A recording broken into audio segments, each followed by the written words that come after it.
What is up, everybody?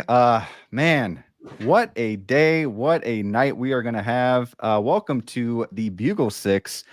Today I have two very, very special guests, the two of the four most beautiful, awesome Copper Drop panel host, I will say. But just so lucky to have these guys here. Last episode, we had the other two, Zio and Collector Joey, and this week we have the other half, the other beautiful half, Austin and Spotchka here. Brick, you know what? I think we are the lucky ones to be on with you tonight. Oh, well, I appreciate that, man. Like this is something like you guys. I absolutely love streaming with you guys. I talk to you guys a lot, whether it's about movies, art, figures. So just really excited for tonight's show. It's going to be a lot of fun. So, Austin, how you doing, man? I'm good, man. I'm good. It was a good Monday, good start to the week. And Good. I get to end the night off with my guys talking horror movies, talking regular movies, Yes. talking action figures, and whatever else pops up. It's a good night. Man. Perfect.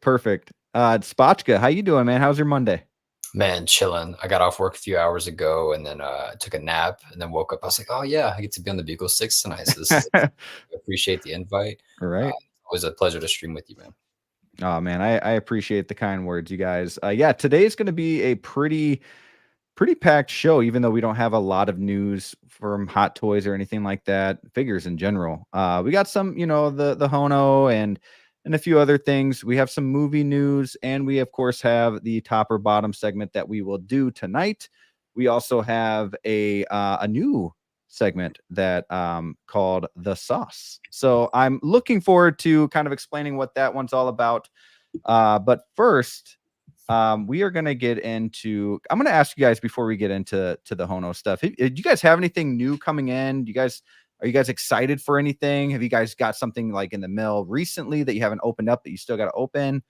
Austin's always got something in the mail that he hasn't opened yet. I have a lot. I just had the I'll talk about the most recent ones. I just had the Kenobi Vader come in. I just had a Wrecker come in, and I got notification that my Padme is shipping.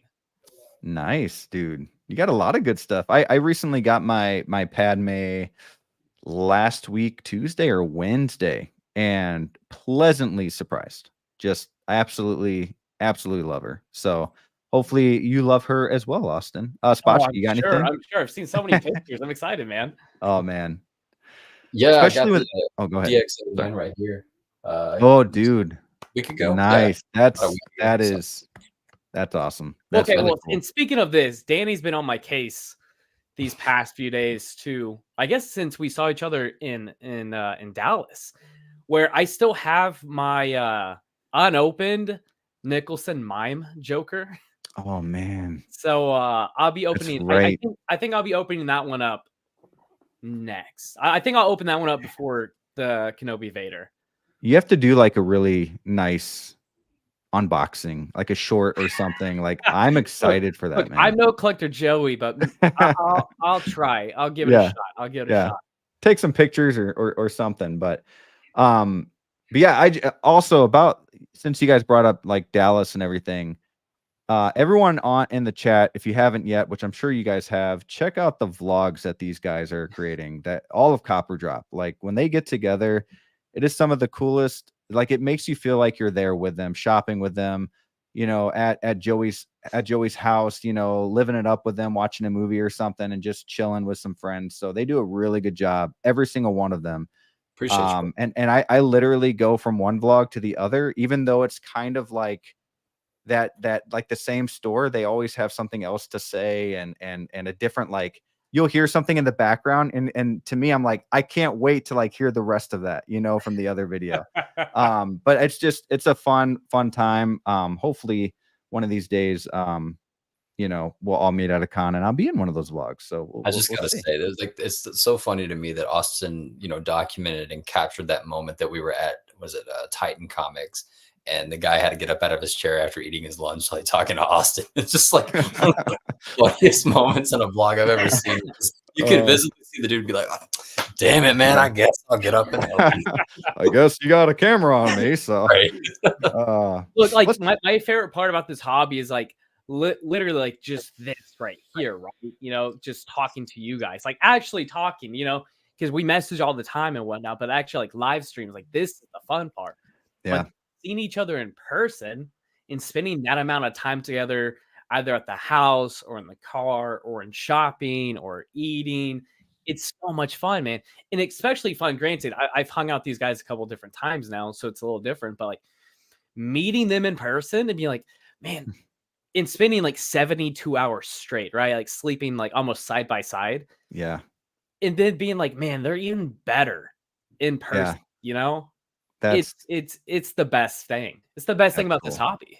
That it is, man. And I forgot where I was saying it. I might have said it on Wolfpack last week, but the cool thing about like this hobby and streaming and getting to know the community and hanging out, it reminds me of when I was like, you know, in high school playing Xbox Live or something, and you get with your buddies and or like right after high school where like everyone kind of goes their separate ways, but this is like your way of still keeping contact and meeting new people, like people you never met, and you're like, hey, can you get on tonight? Like it just reminds me of that, to have that feeling once again. And yeah, just really cool, man. That's a good way to explain it. That's a great way to explain it. Yeah, I love that. I will say, staying together in Dallas, it was equivalent to like when you're a kid and you have a sleepover and you wake up and it's just like all your buddies are around there and you're like, yeah, well, this is cool. Oh, that's cool. Yeah, well, he's in his underwear. Never thought I'd see that. No, yeah, literally, yeah, literally. Yeah, right. No, that's awesome, guys. I know. I was telling Austin this in backstage for a little bit, but we're all getting together, the Wolfpack, in July for for Collector Zone in Michigan. Going to be a lot of fun. Finally get to meet D-Lo in person. Met the other two guys, Steve and Jedi. So going to be able to meet D-Lo. He's the one, you know, been a while. Been talking to him for a long time, for over a year now. So yeah, got to meet the Copper Drop as well. Let's say hi to the chat real quick. See who we got in here. We've got the Jedi Knights Watch. Thank you for always tuning in, Graham. Good evening, all you beautiful freaks in YouTube land. We got Flavio, House of Collectibles. Get well, my friend. I know you're still healing and you're shooting for that April Fool's show. That's gonna be a good one. Good evening, fellas. Had to take a rain check, but you guys will rock the show. Absolutely. Can't wait for the next time, Flav. Oh yeah, it's gonna happen. We got Hayden Collects. Thanks for showing up. Good evening, everybody. Appreciate you being here. I was just on his Instagram live stream. That's right. Like you were talking about that. Yeah. I got it. Usually that saves on like the Instagram page, right? So maybe I should go back and check that out. Thanks for stopping by, Hayden. We got McCoy Culture. How's it going, everyone? It's going awesome. Thanks for being here. We got the movie canon, Mr. Geo, Brick, Danny, and Austin. Hello, guys, fellow collectors. Join the Brickyard. Yeah. That being said, I still need. I'm terrible at this. This whole monetized or whatever you want to call it, the grouping. What is it called? See, I don't even know what it's called. I just did it, and that's why I don't really Your talk about it a membership. lot. My membership. Thank you, Austin. I got That's why I you. don't really talk about it, because I'm so bad, and I don't want to make people feel like they have to. But when other people bring it up, I say, hey, heck yeah, join the Brickyard. I do have a page created that shows like the 3 members that I have right now, Spotchka being one of them. Thank you, sir. And Movie Canon, of course, and Nick Bachman is another one. So I appreciate the 3 of you being a part of the Brickyard. Of course, there's some perks in there. You get some cool little emojis, and maybe in the future I'll do like content where you guys get first dibs. Working on like merchandise and stuff like that too, that you guys will probably get like free. So we'll see how that all goes. If you ever want to do unboxings for your memberships, let me know. I'll save some. Yeah, and I can do something with you if you want to do some more content for them. I'm down. Oh, for sure. All right. I appreciate that, man. But movie canon, Geo, I had to put a Godzilla clip at the beginning of the intro this episode because I did not have a Bugle 6 episode last Monday, and I have to celebrate Godzilla getting his first Oscar. So I've always grown up loving Godzilla, and it's just really cool that the first time in 70 years he was nominated, or Godzilla in general was nominated for an Oscar.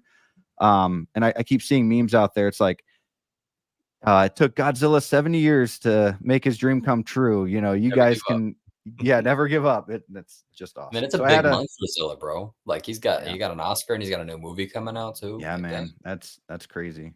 Also, speaking of Godzilla, I still need to see Godzilla -1. Yeah, man, you have to. That's the one, the Oscar. Yeah. Yes. Under $15 million budget. And it beat out these beautiful. Hollywood films. I'm gonna be real. I haven't seen it, but I saw clips and it looked absolutely beautiful. Same. It is. I'll be real. I kind of want to watch the noir version of it just because of how like scary Godzilla looks in that film. Yeah. I feel like in black and white, it'll just look a lot more just scary. I like, for me, I've never been too giant on Godzilla, but when I watch a Godzilla movie, when I enjoy myself the most is when he's not the hero. He's the villain. He's the villain. Right. He's the Cloverfield monster. So that's a blast to watch. I need to watch that one. Yeah, man. It's really good. Has a really good story too. So we lost Austin. I'm sure he'll be back. We got Collector Joey in the house. Hello. Look at this beautiful panel. Thank you for showing up, Joey, and thanks for being on the last episode with Zio. Appreciate the support, my friend. We got Aaron Collects. What's up, fam? It is indeed a beautiful panel, Joey. Yes, it is. Aaron, thank you for all your help with the Dragon Ball Z figures and Godzilla as well. So very easy guy to approach if you need anything like that. He knows a lot about that kind of stuff. We got Yomo in the house. What's up, everyone? What's up, Yomo? Always supporting as well. Joey says, memories we will have forever. And you know what? Not just memories, but they will always be on YouTube Blend. How you figure in the house, this panel right here, man, this is special. Absolutely. And thank you, Justin, for stopping by. Big Dog Pound. Whoo! Thanks for stopping by as always. Hope you're enjoying the show. Let's see here. Everyone just kind of saying hi to everybody. Joey giving a big woo. Flavio as well. Let's see. We got Pop Rain in the house as well. Who are you guys? Thanks for stopping by, man. I appreciate it. Godzilla winning an Oscar hits different when you've been a fan for a long time. I shed some tears. Yeah, man. Same. I was not born in Korea. And I know, it's a Japanese film, but I lived in Korea first, 2 to 4 years old. So like my first core memories are of like the Asian culture. So like in Godzilla, because Godzilla was still really big there. And so it hits different a little bit, like for me too, when I see a Godzilla movie, because I almost feel like I'm from like South Korea, you know, or like from Asia. So like it's Like it's weird. obligated to look up in the sky and go, Zero. Yeah, right. No, thank you guys. Thank you everybody for being here. Hopefully we can get Austin back. I'm sure he is working on that as we speak. Yeah. So real quick, Aaron says we lost Akira Toriyama, but Godzilla wins the Oscar. What are the odds? Yeah, rest in peace. You know, that actually really got me. I've never seen Dragon Ball Z from start to finish. And I watched Dragon Ball a little while back, and but this kind of got me to watch Dragon Ball Z from start to finish. So I watched the first season in less than a week, and that's hard to do with kids. But luckily, my kids really liked Gohan and watching him training and everything. So like I was able to watch it while they were watching too.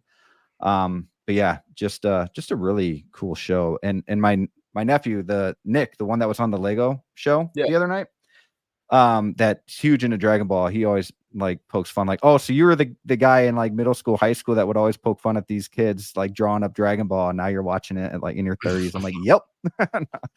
It's funny how much of like there's been a resurgence for those people, right? Like I remember people in high school that never watched Marvel, anime, anything remotely nerdy, and then 5 years later out of high school, like, man, about that Dragon Ball creator, bro. Yeah, man. Yeah, and it's kind of like when a musician dies and all of a sudden like the album is album of the year again, or like it just pops up, like everybody for like memories. Real quick before we get into our first topic, hopefully we get Austin back in here before we start, but I just want to say hi to Dilo. Thank you for always supporting the Bugle 6 and me in general. Keep on bricking, motherfuckers. Appreciate you being here as always. Was just telling everybody how we're going to be meeting up in July, so really looking forward to that. Here he is. All right. Now did that for added effect, by the way. I know. I was worried it was going to be me, right? It's all good, man. Let's go ahead. Let me go ahead and share my screen. See if I did this right this time. We are going to go ahead and talk about these HONO figures. And I don't want to just talk about Magneto. I know this has been kind of announced and shown for the last, for a little while now, but I do want to talk about it. I haven't really been able to talk about them that much. And I want you guys, while we show off these photos, whether you guys are getting them or not, Austin, I think you are. But I want you guys to kind of do your best to talk me into buying these figures. Because I like them, but I'm like 50-50 right now. So okay, is it them as in the line, or is it them as in the X-Men line itself, or the HONO? X-Men line so far? So Wolverine and Magneto, right? Okay, so let me try and sell you on Magneto then. Okay. So this is why he's like a top 2 villain for me. Okay, Magneto as a kid. Okay, so the entire premise of X-Men are like tackling social issues while having some amazing characters and stories, right? Like that is the entire point of the X-Men. Okay, so Magneto as a kid saw his friends, his family suffer and die, right? And he lived through this tragedy, not being able to do absolutely anything. Now, as an adult, he has seen his people once again being persecuted, killed, put in these awful situations, and being treated less than. But the captivating thing about him is he now has the power to make change, right? Whether you agree or disagree, that's his premise, which makes him so captivating for me. Like that's why I think he's such a great villain, because he's kind of like the Thanos. That's why people really like Thanos of the MCU, right? They're like, okay, we see what he's doing and why he's doing it, right? He's not an anarchist like Joker, who's just, there's no rhyme or reason, just chaos for the sake of chaos. But there's actually like a point and a reason.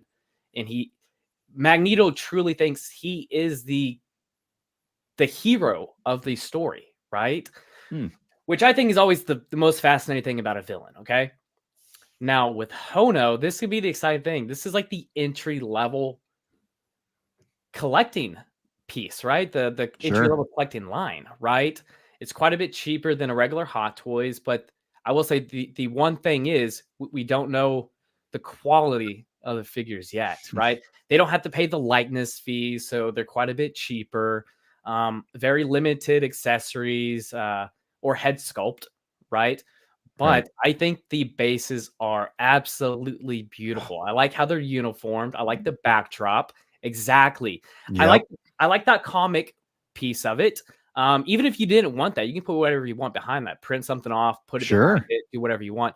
But I think these lined up in like a Maju case, right? These lined up in one of those 6-scale Maju cases. I think they'd look absolutely beautiful together. Yeah. Or individually in DTOFs, all lined up, right? I think the bases in that backdrop are gonna make them pop so much. Man.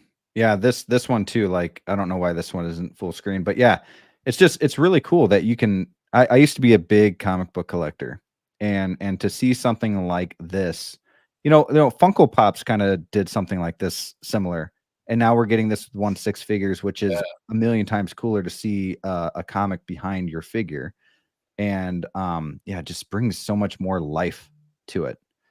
But I will say this one, like, couple more things though. Yeah.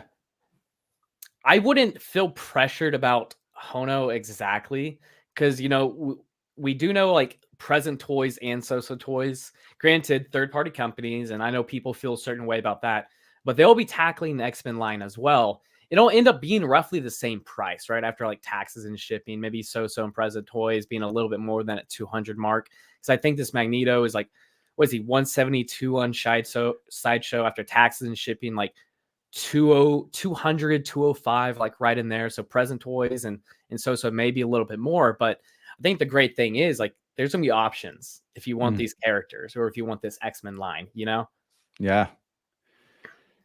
Yeah. What do you think, Spotchka? You into these, or what's your thoughts?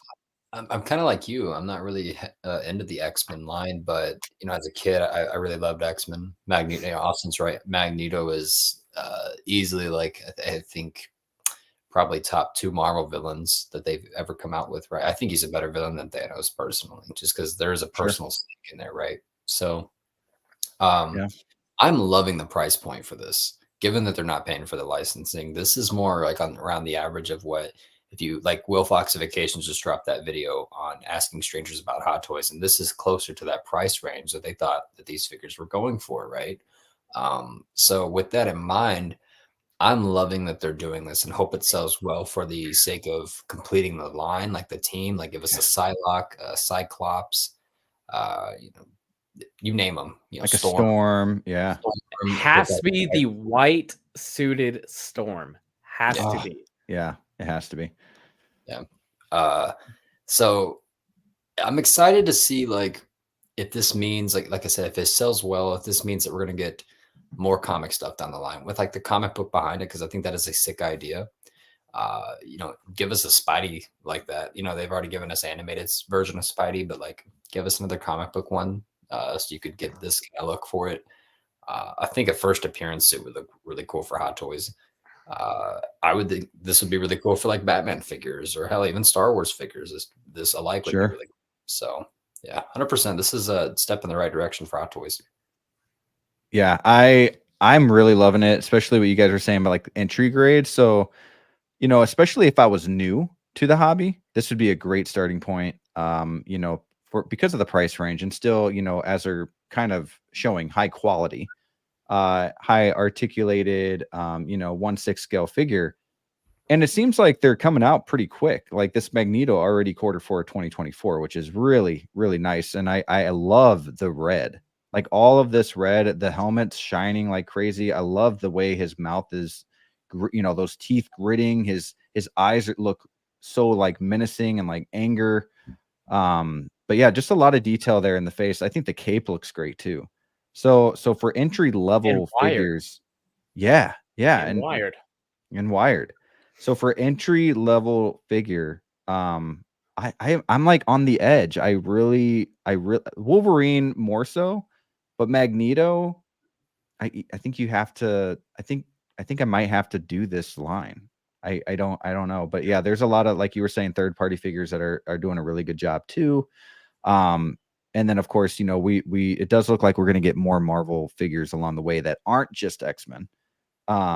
but yeah, just looks really, really good. Yeah, Yeah, Wired I think the next one that is at least on the sideshow like coming soon is the Thor, like a comic yeah, yep, comic book Thor. Yeah.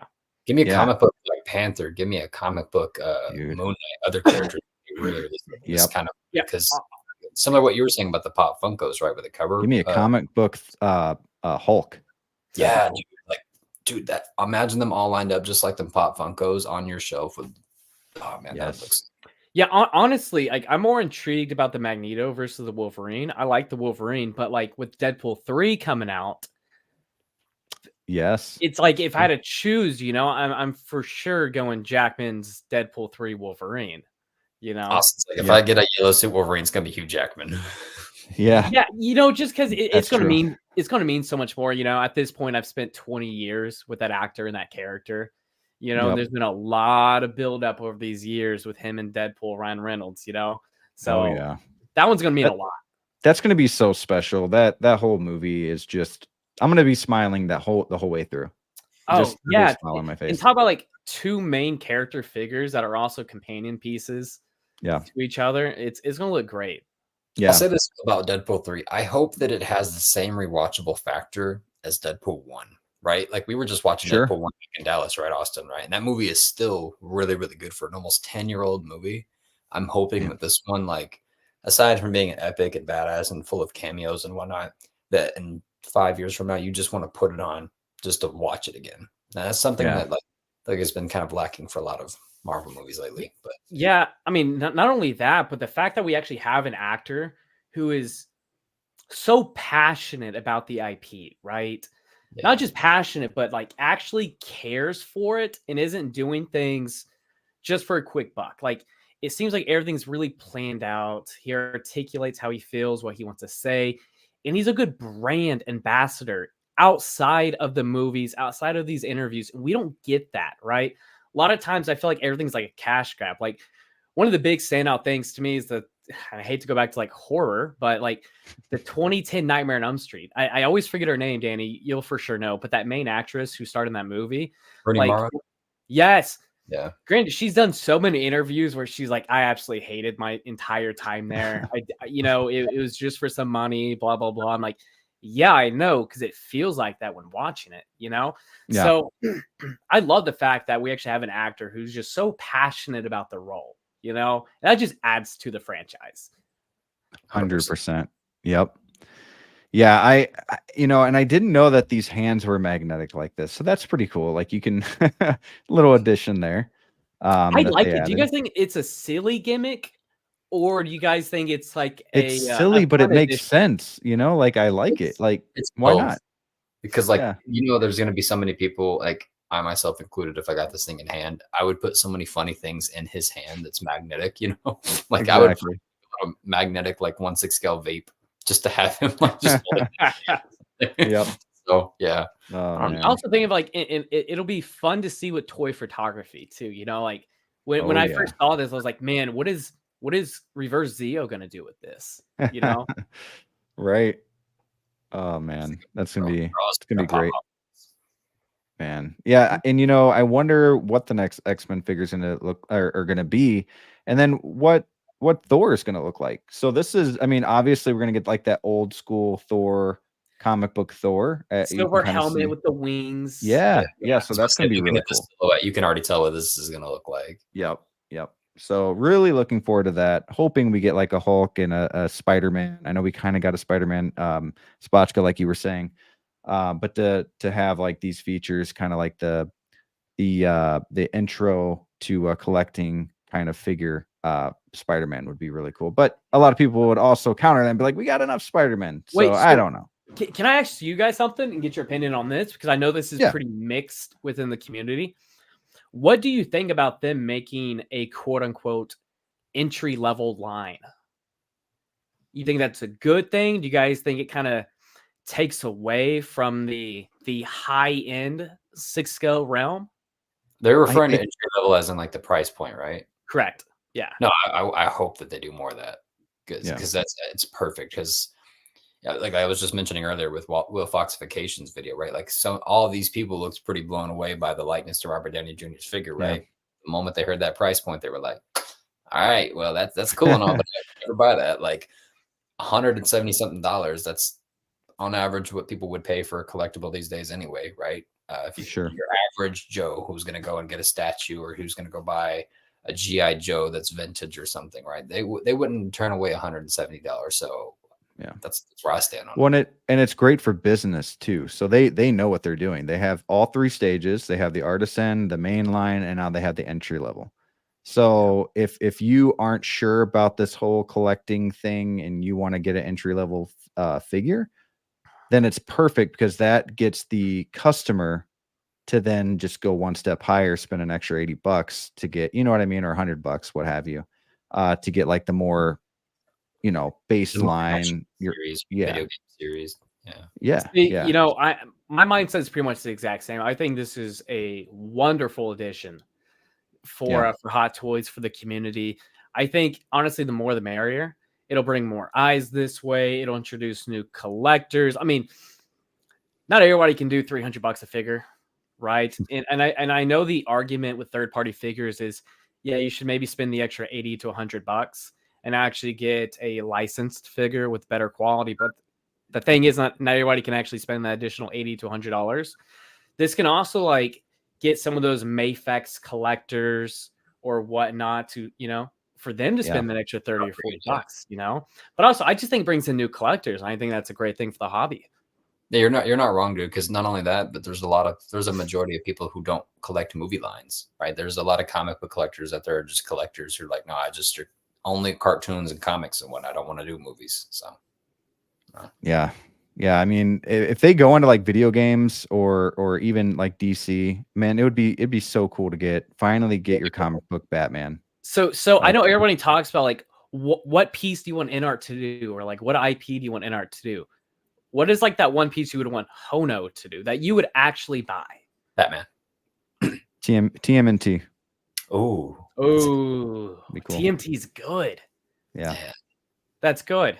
Just give us more animated series like this, because this is reminiscent of the 97 X. But I want like the comic book TMNT, like either IDW or like the traditional way back in the day where they all had the red bandana. Yeah. Something along with the comic book, kind of keep that feel, That's good. Okay, I like that. What about you? Yeah. Man, I'm kind of like on that X-Men wavelength right now. For sure, need a Charles Xavier in the yellow hover wheelchair. They have to do that. Storm in a white suit, I think, could be gorgeous.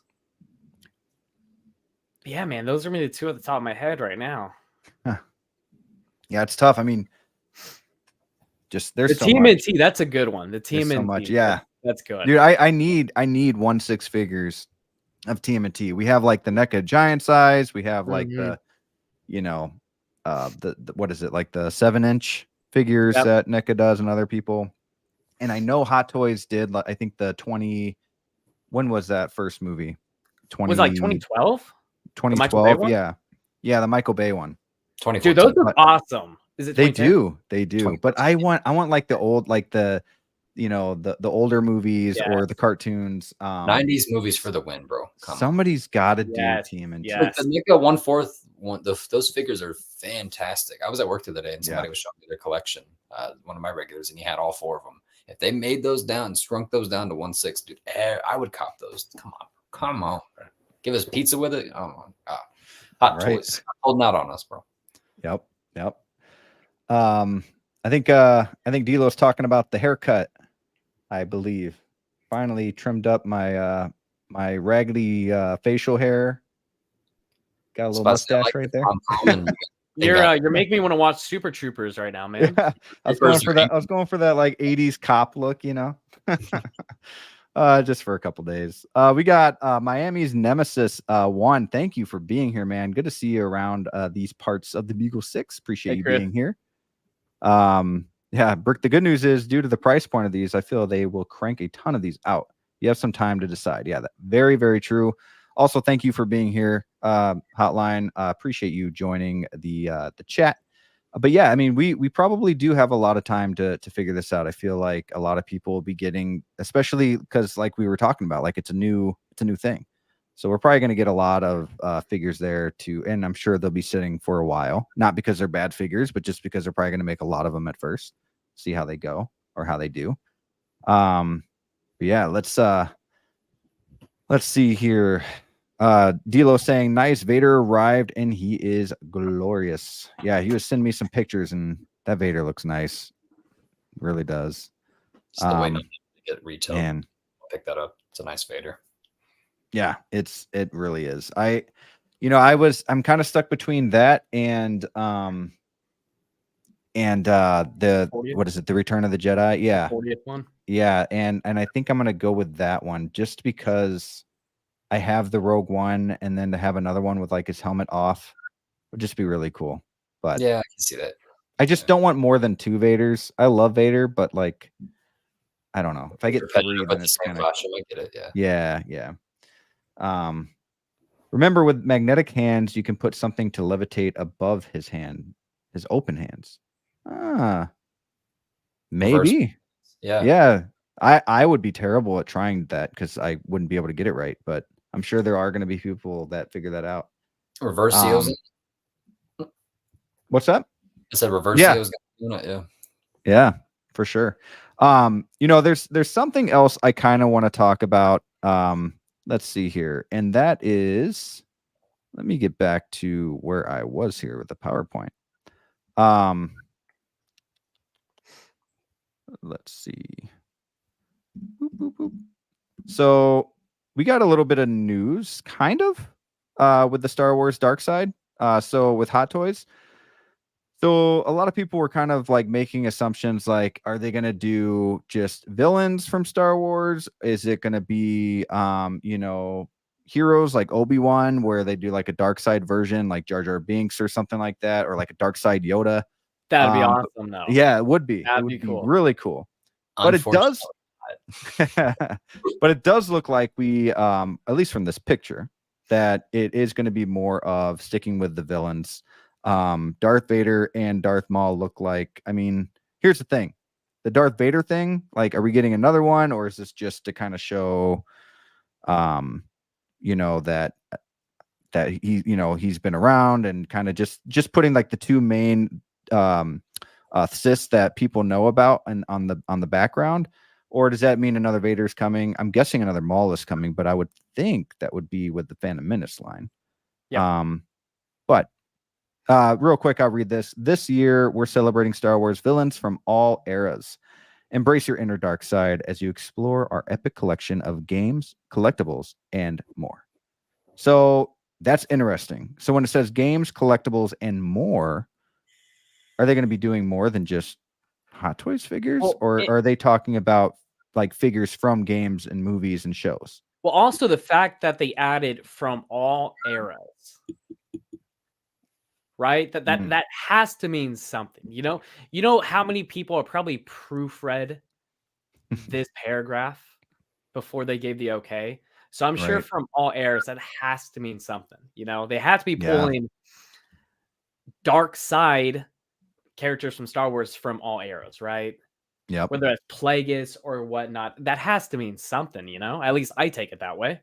Let's hope so, because I'll be real with you guys. It is not necessary to release another Darth Maul. It is not necessary to release yet another Darth Vader. Right? Darth Maul, I can see, just because everybody who has missed out on the original DX16.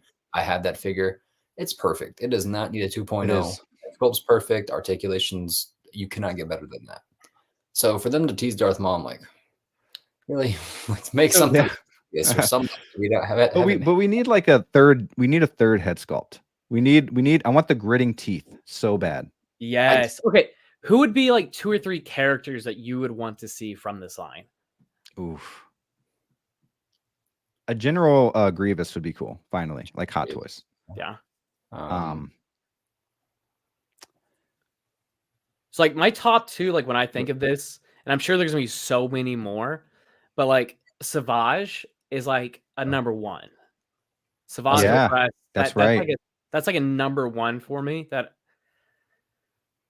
Asajj, like those are like probably my top 2. And granted, there's probably, I'm sure people could name maybe quote unquote cooler villains from Star Wars. I know a lot of people are saying like Raven. Raven and Darth Nihilus would be cool. See, those would be cool, but like it wouldn't mean a whole lot. I love the characters; they're cool, and they also look awesome, right? Yeah. All the Legends material about them. We get a new Dooku. But Asajj and Savage, like those mean so much to me because of how many times I've seen Clone Wars at this point. You know? Yeah. Yeah. Darth Maul with spider legs. That's great. That would be cool. Awesome. Don't remake a Phantom Menace one. Do a spider legs one where he's like actually like a spider. Yeah. I have a feeling we might, now that I'm thinking about it, we might get like a Phantom Menace for that line, like a 2.0 with maybe an extra head sculpt or something to add to it. And then like this dark side line, get the spider legs. That would be cool. Oh, I like that. Yeah. Yeah, do like the Darth Maul as like the 25th anniversary. Yep. And okay. So people can get the OG, you know. Yeah. So yeah, Darth Raven. What is it? Sion? Sion? Yeah. Sion. Yeah. And I can't pronounce that either. Nihilus? Yeah. Would be sick. So you guys must watch like a lot of the is it Clone Wars, I'm guessing? Was the Planet Eater Sith Lord. So wow. That's from like old Legends books. Okay. Republic video game, I believe. Knights of the Old Republic. Okay. I haven't played it. There's so many Star Wars games I haven't played. Yeah, same, man. Like I remember playing so many Star Wars games as a kid up to like the N64. Yeah. And then I kind of died down for me, even though and I played Battlefront a lot, I guess. So Battlefront that was a game I played 2 on Xbox, baby. Yeah. That was it for me. So I played Battlefront, but like when it comes to like the Jedi games, I didn't play too much, but I know a lot of people that did. Yeah, just a lot of stuff that they could do with this line. I'm excited. Man, yeah, need a Darth Maul 2.0. I'm lucky I have a Darth Maul. I don't have the one with the bike, but I'm happy with what I got. Renz Tolentino, am I saying that right? Tolentino. Good evening, everyone. Thanks for being here. Good to see you. Good to meet you. Hopefully you're enjoying the show. Thanks for being here. What about a Hot Toys Snokey? Is Snoke, just Snoke, right? Yeah. I know Snokey. No, once I read that, I felt like an idiot right away. So I'm sorry. It's kind of like the Yoda thing. Is a quick catch on your end. No, because right when I said that out loud, I saw his face. I'm like, I know who this one is.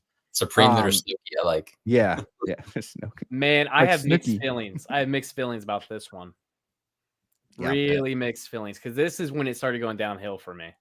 I'll be real. If we get a Snoke or a Snokey before we get another Aquaman or get just any other DC before we get Blue Beetle, come on now. Blue Beetle figure. Blue Beetle. I'm gonna riot. Man, guys, don't be disappointed, okay? Yeah. I still haven't seen Blue Beetle. You know what? It's okay. It's okay, but it is worth watching if you want a fun movie night with some popcorn. And I've heard this, and I kind of I'll say this: the past few months, though, and granted, I guess it's been since September since streaming, so it's been a while since it's been out. I just haven't made the time, and I want to make the time for it. So I probably should. I definitely probably should get that watched. You should. Apparently, you should.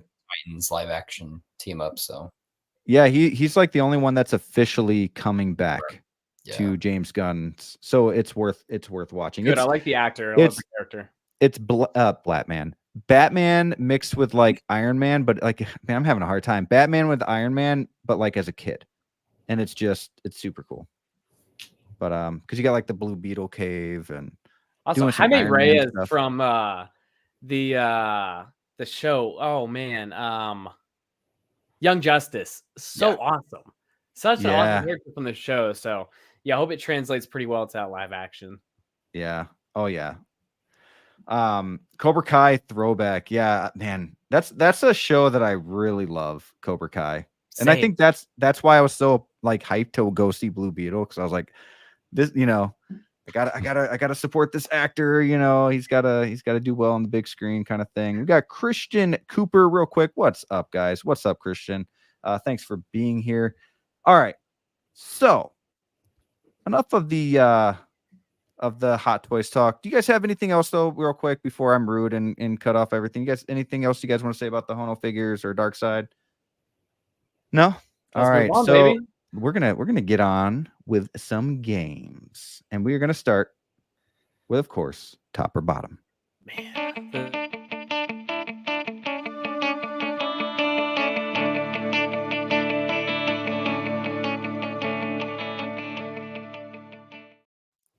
All right. So usually I have like, if I have more than one person on, I have multiple top or bottoms. But I figured I could just do one today and have fun with this one and really go deep in it. So not just give our top or our bottom, our answer, but actually like just talk about these movies and also talk about the characters that we're choosing and even like figures and where we can find the best figure, because you guys know these figures more than me when it comes to this brand, like what we're going to be talking about at least. And I want to know, and maybe the audience, the chat wants to know where we can find the best ones. So let's go ahead. Let me go ahead and share that. And our top or bottom today is going to be horror. All right. So I had to do this because you guys are like, and Geo's the other one. But I had to do a top or bottom with horror figures. Now, this is the character. So we're not talking about a figure. We're going to talk about the character, the movies, all of them, right? So at the top, we have Pennywise, Freddy Krueger. We have the Leprechaun. We have Jason from Friday the 13th. We have Scream, Ghostface. At the bottom, we have the Terrifier, Hellraiser, Chucky, Michael Myers, and of course, Leatherface himself. I tried to make it somehow like as even as possible. Now I know we all have our favorites, but I wanted to make it hard. I wanted to make it as hard as possible to choose to whether or not we want to go top or bottom on the best horror figures. Now, Spotchka, Austin, if you guys don't know, this is a lot like this or that. The problem is you can't just choose one. You have to choose the whole top row or the whole bottom row. And whichever one you choose, you keep those characters, those figures, everything, every merchandise thing, every movie that has ever been created from that line. And of course, the other one is gone completely. You've never seen those movies. A lot like what, some other people are doing. It just makes it a little harder when there's more than a couple, like I'm losing 5 whole characters. Like this is tough. This is really really Austin's bone to the deed, bro. Like you got and favorite split up here. Yes. and this is only the characters themselves, right? Or and their movies. Okay. So movies, merchandise, you said, yeah. Yep, all the merch and everything. And then, of course, whatever you pick, top or bottom, I want you to tell me where to find the best Terrifier or the best Jason. Okay? Like figure-wise. So whoever wants to go first. You want me to go ahead and give you some time to think? I know my. I'm for one, anybody who knows me, I'm pretty indecisive. I'm trying to think this out, but it's hard because my favorite is in one crowd. It's kind of like my favorites in one, and then like okay, so Michael Myers is my favorite, and he's at the bottom. But if I were to like logistically do this and like pair like Pennywise to Art, I'm gonna choose Pennywise. Freddy to Pinhead, I'm going Freddy. Like, I think top wins out most of the time, but Michael's down there, and that makes it really tough. But I think I'm gonna go top. Oh wow! I think say goodbye to Michael Myers. I think I'd give up because, like I said, Pennywise beats Art, Freddy beats Pinhead for me. Chucky would beat Leprechaun. Sure. Myers would beat Jason, but Ghostface would beat Leatherface. So more than top wins for me. Yeah. It's tough. Man, Danny, what's your answer? What's your answer? It splits you down to the bottom, bro. I'm gonna go. Especially you take the movies into account, Yeah. Like there's so many more Scream movies that I like versus like Leatherface, but that 2003 and 2006 movie are so that damn 2003 good. I think movie was so good. It's better than anything Scream has came out with, in my opinion. Sure. Watch it, sir. The first Scream now was. First Scream's iconic, but that 2003, like Texas Chainsaw Massacre is like I think is legitimately scary as hell still. Yeah. Oh yeah. You know, And that's the one with Jessica Biel. What's her last name? Biel. Yeah. Okay. Yeah. Yeah. Oh man, you know what? I'm just gonna choose top and just go from there. I just want to choose top. I'll probably hate myself. Like tomorrow, I'll probably start thinking about this. But why did I do that? Yeah, I'm gonna stick with top. All right. All right. What about you, Spotchka? We'll go with bottom. Go with bottom. Yeah, you got Art the Clown here. You got Michael Myers. You got Leatherface, and I do love me some Ghostface and some Jason Voorhees and some Freddy here and there. But overall, Michael Myers is my favorite too. We both got him tatted. Represent Austin. Oh, nice, dude. That's awesome. And Leatherface too. You guys are right. 2003 Leatherface scared the shit out of me as a kid. It takes you back to a time when you had metal songs, hard rock songs playing at the end of horror movies. They don't do that anymore. Not too big on Pinhead or Chucky, but overall figure wise, you get better figures on the bottom row too, right? Michael Myers, there's a shit ton. There's all the Trick or Treat Studios figures. Not to mention the best one is the Sideshow one, along with the Sideshow Leatherface. Yeah, the Trick or Treat Studios Art the Clown, which Austin has and looks really good. Not the best body, but still a very functional, really good looking figure. Yeah, gonna go with bottom, and I'm okay with that choice. Man, I'm immediately regretting this. I'm immediately regretting this. As soon as you said makes the better figures, Austin's like, ah, shit. You know what? I started thinking like this. I was going off the characters. I'm like, I don't know, that 2003, 2006 Leatherface or Texas Chainsaw Massacre movie, amazing. Michael Myers has the best movies out of most of these, I think. Yeah. Yes. The 78 and the 2018, amazing. I forgot even about Rob Zombie's Halloween. Dude, can I just say real quick, hot take. Rob Zombie's first Halloween is one of my favorite horror movies. I think one of the best horror movies ever. Yeah, you're in a group right now who, yes, me and Danny. Yeah.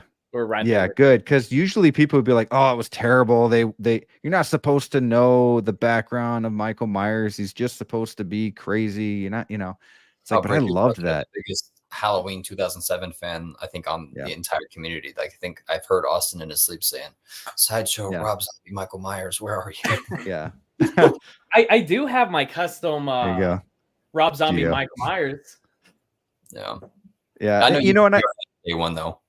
If they came and I know out a lot of people. Oh, I know a lot of people don't like some Rob Zombie films because he throws out the F-bomb like every other sentence, and it's like, it's just a little. But to me, it's so raw, and it's more kind of like Terrifier. It's crazy, and it gets in your head a little bit more. Kind of atmosphere that people are liking about it, and it's a niche kind of. It's like, do you prefer wheat cereal or like worse sweet cereal, right? Like something like, no, I'm a Cheerios guy all day, and I like Fruity Pebbles though. So it's whatever you prefer. Exactly. You know what's it's one of those franchises that like I think would suit Rob Zombie so well. It would be Texas Chainsaw Massacre. Oh, because it's like, it's like that red House of a Thousand Corpse mixed with Halloween, like. That would be that'd be the franchise. But I don't know, that 2003 one, like, that's still perfection. It's so hard thinking like what Rob Zombie would do and how different it would be from that actual movie. I'll tell you this, most of those movies I think are actually pretty bad though. Most of those movies are pretty bad. So if he comes into it, he's not going to ruin the franchise. He's not going to do anything worse versus what we've seen in the past.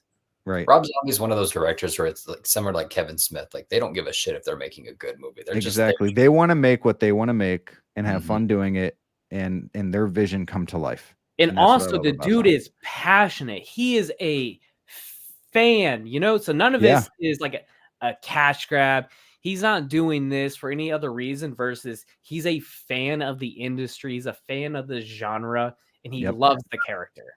So that still means a lot to me. Wasn't Munsters like mostly funded by him? Like that was a mostly him project. It's not like this was like, hey, let's bring back the Munsters because that's not a giant IP. And then when they started getting too much involved with like Halloween, he kind of wanted out. He was essentially forced into Halloween 2. Right. That's right. He didn't want to do a sequel. Right. And I didn't like the sequel as much.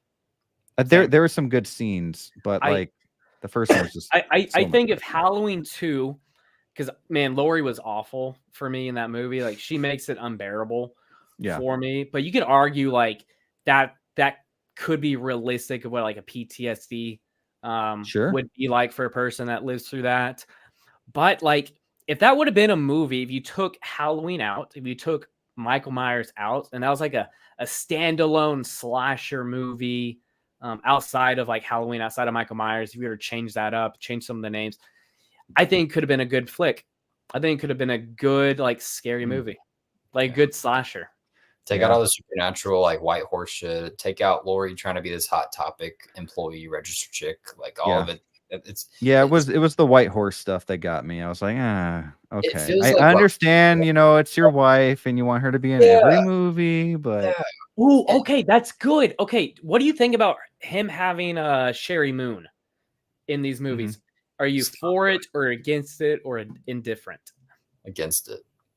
I'm against it being every movie, but I absolutely love her in like House of a Thousand Corpses and in the first Halloween. Like I thought she played a great mom for Michael Myers. I thought she was amazing in House of a Thousand Corpses. Crazy chick, you know, just psycho. But other than that, you know, I'm gonna go against the grain. Oh, okay. But it may kind of wrap into what you're saying though, Brick. I'm actually for it. Because hell, James Gunn does it with his brother-in-law. And his wife. Yeah, exactly. So like we have so many people who do this, right? I mean, but she's always like so in your face. Yeah. Right? Very Waffle House, like 3 a.m. Waffle House, yeah. Yeah, like does she have to have a main role? Does she? No. But do I like the fact that he adds her and that's like his thing, right? I love that because like he probably saves a lot of money too. Oh, honestly. I mean, you guys know me. Like, if I had the opportunity to like do my movie and whatnot, and like I had a way to fit Danny in there, you know, 100%. Like, I'm choosing Danny versus like. I swear, I thought you were about to say Rachel, but I was supposed to say, what about Rachel or Joe? Your car. Of course, you said Danny. Of course. You guys are in this panel, right? Like, you guys are in this panel, and like, or if I'm on any other stream, I'm not going to advertise myself. I get asked like, hey, what do you have going on? Like, you know, I would advertise like Joey's like Copper Drop, or I'll shout Danny out. Like, I will give back to like my people. But the whole lead always, that's I see why people hate it. I absolutely see why people hate it. Yeah. I mean, as an artist, I respect it though, just because like he's getting to make his passion projects with his wife, right? Like he doesn't give a shit about selling tickets. He doesn't care if people like the movies. He's like, man, I'm getting to make what I want to make with my wife. And Tim Burton did it a while too with his wife. I know they're not together anymore, but you know, she was always a part of that. But real quick, I want to see what the chat's saying, top or bottom. We got D-Lo saying top. All right. We got Hayden saying, this is so hard. Love Art the Clown and Myers, but Freddy and Jason are so nostalgic. I'd say top for me. You know, and that's the thing too, is I love Art the Clown. And it's one of those movies where I'm watching downstairs and I'm always looking over my shoulder, like my kid better not come downstairs because I'm, you know, freak them out. Like, what are you watching? But it's so weird. Like the second movie with like the superhero stuff, I'm like, what? But I loved it. I was like, I don't get it, but it's great. I love this game. It's essentially just Wonder Woman in the movie. Yeah, pretty much. Jedi, you want to be on top? Tyra Banks. Miami's Nemesis, top. Want that leprechaun. Dude, yes. I'm not gonna lie. I only like really one leprechaun movie, and it's the first one. Okay. Was like 95 or 96 or whenever. What do you mean it's not leprechaun? Had Jennifer Aniston in it. And, Jennifer Aniston, exactly, man. With the with the house they move into and whatnot. I actually like the flick. That one's good. Leprechaun would be one of those I would love in a 6 scale form. Yeah, I was gonna ask you guys, is there a 6 scale form? No, it's all customs for Leprechaun. Man. Especially only about half of these characters have actually good representations in 1/6 scale form. Ooh, okay, got a question for you guys. I don't want to segue this too much. Also, I want to choose bottom at this point as well, but I'll skip that. Okay. Okay, who would be out of all of these on here, right? who would be the one that you think you could take? Like, you had to choose one of these to survive the night. It feels easy. Survive a night. Okay. I think I got mine. I feel like everybody's eyes directly went down right to that little doll's face. See, I'm going to Ghostface. I'm going to Ghostface. I think. Oh, really? Because he's a person, you know, normal. He's not like. I don't know, man. Every time they put on that Ghostface suit, they'd like seem to get like true. super That is ability true. strength, like flipping couches and TVs over and right. shit and not feeling damage. But man, like I don't want to go up against a chainsaw and Michael Hell Myers, who's no, literally dude. like the boogeyman, and you know the shape where he just pops out of nowhere. Okay, which what? the absolute one? It's like a hell no, like for sure no. Michael Myers. It's Freddy Krueger. Mine's Freddy's a good dude. I don't want to. You can't. I was sleep. Gonna say Pinhead. I was gonna say Pinhead. Pinhead's up there too. Because Art the Clown, not only does it kill you, he makes a mural out of you. He keeps you alive. Dude, you could say the same thing about Pinhead and Freddy. Yeah, well, you can get lucky with Freddy sometimes, and it's a quick murk, and you're done. But like Pinhead, you're suffering, dude. That for eternity. At least you get cool visuals with it, though. I love me some leather. You're just hell, bro. Who do you think wins in like a Michael Myers. So you think like if 5 versus 5, like top versus bottom? Bottom 100%. Bottom. Okay. Pinhead, dude. Marcello's all of them. Pinhead literally rules a realm within hell. I know, right? Did you see the new Hellraiser like a few years back? I did, 2 years ago. I actually liked it. It felt too clean. Sure. Too modern. It felt too clean. It didn't have as much. This is gonna sound really weird for people who haven't seen the franchise. It didn't have enough like leather, chains, or blood. Like it was a very clean movie, but I liked it. I think it was a good entry. I wish we had more of the Cenobites and Pinhead being in there, but it was good. I liked it. The last flick that I liked from Pinhead, because Pinhead Hellraiser probably has the worst movies out of all of them. I think so too. Here. The Judgment Day, like that, like the 2018 one. Yeah, I actually liked that one. That one was pretty good. That was my last flick I liked from Hellraiser. You know what they need to do with Pennywise in order to make like more It movies or Pennywise movies? They need to do like a prequel. Like I always wanted them to do something where it's like when the kids' parents are young and kind of shows why they're all effed up. Like maybe they went up against Pennywise and they're all effed up because of that. They are doing a series. I think it's coming out either later this year or next year. Okay, cool. It was supposed to be out last year, but they pushed it to this year. Dude, that's gonna be good. Is it a show? Yeah. On Max. Oh, nice. Yeah. Nice. Okay. Very cool. Very cool. Movie Canon saying Rob Zombie has enough of the sensibilities to make a great horror film, but hasn't done it yet. Okay. Wait. Okay. So, Gio, I think most people agree with you, but I'm so glad you mentioned that he has enough sensibility to make a great horror movie, because I do think if he's reined in a little bit, he could produce something absolutely amazing. Because I think visually, man, he's so fucking good, dude. What he should have done is made like a Spalding, like a solo movie for him. You know, like just maybe how crazy he actually is, and but man, that would have. I feel like Terrifier is right up his alley too. Like that's something that he easily could have created. Stay away from Terrifier. No, I'm not saying he should. I'm just saying like that's something that he could have. I get what you're something saying. I could see he could have been the creator of that because he's just that effed up. Yeah, I get what you're saying. Yeah. I think that could fit Zombie's mold for sure. Yeah. Because that's more of the what I like to say Carnage candy versus plot. You know, the Carnage candy comes first and Terrifier, then the plot. It's kind of an odd thing too, how people appreciate Carnage candy first and then plot and characters with Terrifier versus some of other Rob Zombie stuff where they get upset that there's too much Carnage candy, but not enough plot or character development.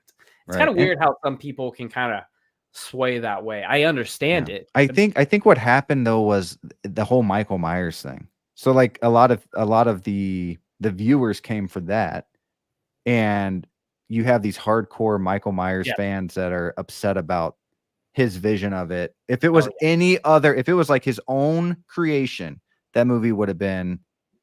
Yeah, you know, honestly, I mean, I think you for sure nailed it, because that the two things I hear the most about, three things I hear the most about the Rob Zombie Halloween movie. First one, too much backstory for Michael Myers. Yeah, that's like the number one thing. The second is like Rob Zombie's style, like too much of the redneck hillbilly stuff. And then the third is Sherry Moon. I hear Sherry Moon get brought up a lot. Right. Oh, I got a 4. Talked, yeah. That's my number one. There's two different. There's that's not in the original. That's in the director's cut, right? Or is it in both? 2. It was in 2. It was in 2. When he's killing Loomis and he's saying die. He says, die. Yeah. And the way he says it too, it's not menacing. It's just one of the best Halloween scenes, in my opinion, like all Halloweens, is when he's breaking out of that prison. He's like, "I was good to you, Mikey." Like that was heartbreaking. Yeah. Oh my gosh. But I loved it. I think that was needed though. Yeah. That showed like there is absolutely just shows it's all no gone. person. Yeah, no person is there. That is a shell. I'll be real, hot take. I prefer the 2018 escape scene, but he's not showing the escape. It's just the gas station scene because it escalates so well. Like it's just at the gas station. They go to the bathroom, and all of a sudden, like you see like little hints and clues of like something's off here, and then you see him in the background when he pulls up behind him. It's like little subtle moments like that. I'm like, whoa, that's good. Yeah, I could very much argue that's a better one, sticking to like the originality of the shape. You know, like we don't see him bust out the hospital in the 78 one. You know, so one thing that's still leaving Michael in the shadow of kind of how he how he does operate, right? Versus actually seeing it. So, yeah. D'Lo says Chucky plots his moves. He'll be 10 steps ahead. Yeah, that's true. Like I don't want to go against Chucky. Like, no. What is it? The second one where he blows up the house, like turns on the gas stove. Yeah. The dude in the thing is, you think you can kick him away, but he's gonna constantly just run back after you, and like as you're kicking him, stab you in the leg and come back. Unless he kills you in your sleep, or he blows up your house. I'd rather just take on Ghostface. I'd rather take on Ghostface collectors. You can just pop the head off, like you know what I'm saying. Like this. I mean, unless we get in the later ones where there's so much more, like the voodoo magic and him escaping that doll to go to another one. Yeah. You guys ever have nightmares that your figures come to life and like come after you? And no. I wish. That'd be cool. Man. I don't want to. I'm only saying this because like Carlos has talked about this live a couple times. He's literally talked about there's some things he won't get, like action figure wise or Hot Toys wise, because it is in the back of his mind of like them kind of coming alive and him like, I'm not going to mess with that. I don't want to deal with this. Could you imagine, dude? Man. That was actually like on a weird note for a second. That would be the plot of like a really cool movie, like a collector whose figures just come to life. Kind of like Toy Story, but like small soldiers, like small soldiers, but for adults. But for like almost like the horror aspect and just man. Everyone's coming over, look at his collection, and dude. Out of all these characters, who has the best movies? Michael Myers. Overall, I'm gonna say Michael Myers because he's got a lot of them, and even though the last one is probably the worst horror film I've ever seen in my life, in my opinion, it was that was bad, man. Okay, maybe not the worst I've ever seen, but it was the worst Halloween I've ever seen. I will say that. Really? But I mean, he has the best movies. What's that? Over Halloween 2 by Rob Zombie? The White Horse? Oh, yeah. I would rather watch The White Horse than, dude. How is this guy? I don't even remember his name, Charlie or something like that. How is he fighting off Michael Myers, beating his ass and taking his mask? That made no sense to me. Let me Michael explain this to you. Okay. Oh man. Michael explain this to you. The reason why Michael Myers was all weak in the cave like that is not because he got his shit rocked at the end of the last movie. It's because he went to hide, and what keeps Michael Myers juiced up like Bane and all like scary and shit is people fearing him and knowing he's around. It's the fear. It's the fear and the spread. It's kind of like Freddy Krueger in a sense, right? Yeah. It's that fear. It's that aura of evil that keeps him up and active and killing. And killing itself is just what's keeping him alive. So when he's in a sewer not doing any of that, he's just an old man with a mask, just like Corey says he is. Now, I'll agree it's not one of the best Halloween movies. But then when he comes out from hiding, he's all of a sudden just his normal self again. When he comes out of hiding, it's just because he's back into Haddonfield streets, bro. He gets that. He gets that. Wait, Brick. So you know what? Okay. I agree and I disagree with you. Okay, but like I dislike it because I don't think I don't like the ending of this trilogy. I don't like Halloween ends, wrapping up that story that David Gordon Green created for us. Sure. I absolutely despise it. I can see that. But as if this was a solo one-off Michael Myers movie, like a Halloween 3, right? Like one of these solo movies within the franchise, I think is fantastic. But the fact that like it's the ending of this trilogy for David Gordon Green. Well, it's the ending of the trilogy, and it's connected to the original too. Yeah, you know, it's like, but it's the ending of like David Gordon Green's trilogy. You know, it's hard for me to like it like that. But if this would have been a one-off, dude, I'm for it, man. Like, it gave me enough it gave me what I wanted, subverted expectations for sure. But I'd be more willing to accept it, right? Because it's fun. It does something different. We won't see this again. There's an actual like finale of the death, which we just haven't really gotten in these before. I would like it, but the connecting it to the ending of the trilogy, that's tough for me. If you disconnected it, I'm right there with you, Austin. It's a lot better. I think originally intended, like if you watch 78 to 2018 and then Kills and then consider that your trilogy, it works. It works so perfectly well because it literally ends with Michael Myers winning. Like that's the perfect ending to that kind of story right there, right? Ends to me is like an epilogue, little standoff, one-off story, right? Where you don't have to watch that one, but it's like an extra bonus. I know it says Halloween ends in the title. It's not fair. But if you just in your head rephrase the titles of the movies, you'd be all right. Yeah. Yeah, I mean, maybe I gotta watch it again. I saw it the one time in theater. I enjoyed the trilogy as a whole. I mean, I'm gonna go see any Michael Myers film, but I just had some issues with that one. I think it's fair. I think that's a very fair Brick. Yeah. It makes me also appreciate how amazing 2018 was, dude. It's so funny because this was one of those movies, and this is why I think it's so mind-blowing how people get upset when people change their opinions, whether slightly or a lot, because that's happened to me upon rewatches. Like when I first watched the 2018 one, I liked it. I did. But I think as my expectations going into it, I was just expecting so much because like those 18 months build up going into it and then rewatching all the ones that came before it and then giving it all the hype and all the what could happen videos on YouTube. I was a little disappointed when I watched it, but like it is for sure like a top 2 of that entire franchise for me. It is so good. Wow. Yeah, I gotta rewatch it. We have How You Figure saying the ending was supposed to have a callback to Season of the Witch masks being made in a factory. Should have stayed with that ending. Yeah, for sure. I actually really liked Season of the Witch, Halloween 3. That was. It's funny how that's like a popular thing now. Yeah, because every time I watch it, like I don't think of Michael Myers. I know the history behind it, that they were trying to have like a different thing every year, kind of thing, but. I guess if you're watching it expecting Myers to pop out and he never does, it's disappointing back then. See, that's why I think it's going to be interesting in 10, 15 years to go back on ends and see how people like it then. Because that's true. When Season of the Witch came out, people fucking hated that.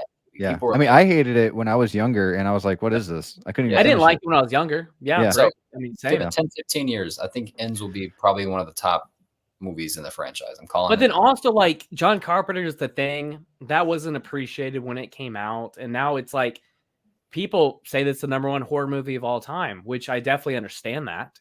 Yeah, So yeah, it's funny how a little bit of time lapse Right. can do justice for a movie. Right. Man. Miami's Nemesis said Trick or Treat Sam should have been on the panel instead of Leprechaun. He almost was. He But he doesn't almost have was. franchise. But to make it a little harder, and he only had one movie, and to make it a little harder, I put Leprechaun because I felt like that matched Chucky just a little bit around that time. I you like know? that in the sense of humor. Like with those two franchises, you get a lot of humor. You get a lot of campiness in both of those. Yeah. Right. Man. In the real quick, silly factor. right.